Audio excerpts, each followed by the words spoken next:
Okay, we're gonna do factorizing quadratic trinomials.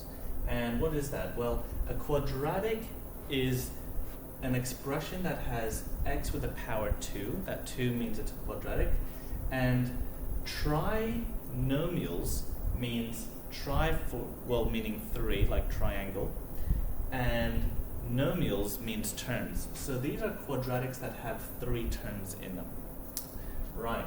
So to factorize this, when you see these 3 terms, set up your 2 sets of brackets, and when x has a coefficient 1, put in the x's, because 1x times 1x will make that x squared. Then we look at the factors of 15, and factors of 15 are 1 and 15, 3 and 5.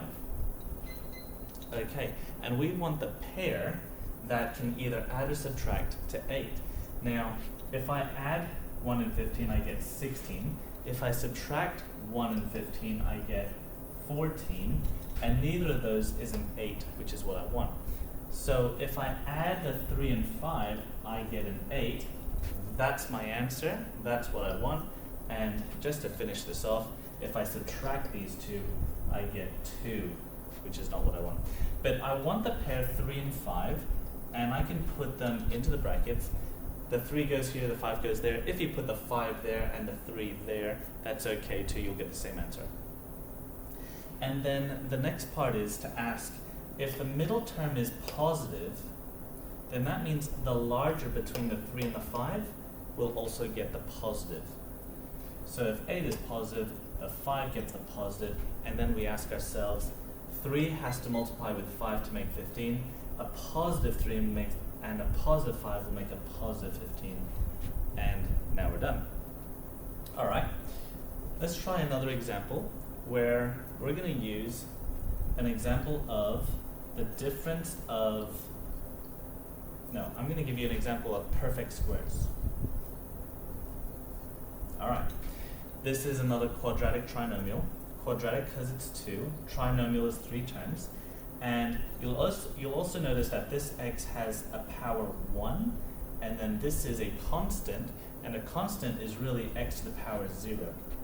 Okay, so that's 16 times 1, which we don't bother putting in because I guess it looks nicer.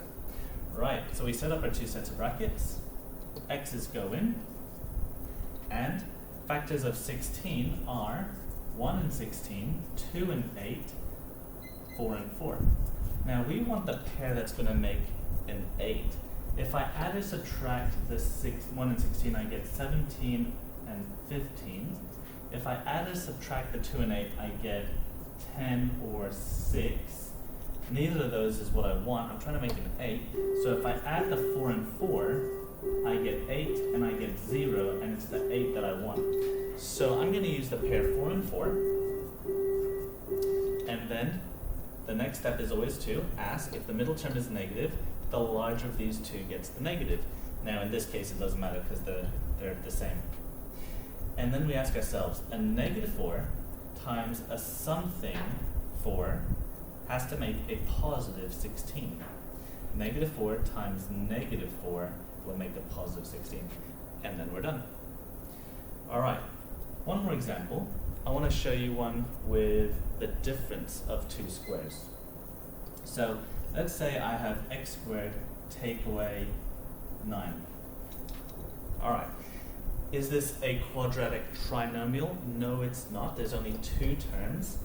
However, I could rewrite this as x squared plus 0x's take away 9. And now I'll set up my brackets. X squared means I put in my 2 x's. Factors of 9 are 1 and 9, 3 and 3. And I want the pair that's going to add or subtract to a 0. Well, the 1 and 9 will add to 10, subtract to make 8. The 3 and 3 will add to make a 6, and it will subtract to make 0, and 0 is what I want. So I'm going to use the 3 and 3. Right. Now if my middle term is positive, the larger of these gets the positive. In this case they're the same values, so either is fine. And then we ask ourselves, a positive 3 times a something 3 has to make a negative 9. A positive 3 times a negative 3 makes a negative 9. Now, with any of these questions, if you ever want to check if you've done it right, you just use the FOIL method. Sometimes it's called the crab claw method, but it's expanding brackets. So x times x is x squared, x times negative 3 is negative 3x, 3 times x is 3x, and 3 times negative 3 makes negative 9. And then when we simplify this, negative 3x plus 3x cancels each other out. And there you have our starting position, and you know you've done it correctly. Okay, have a go at those.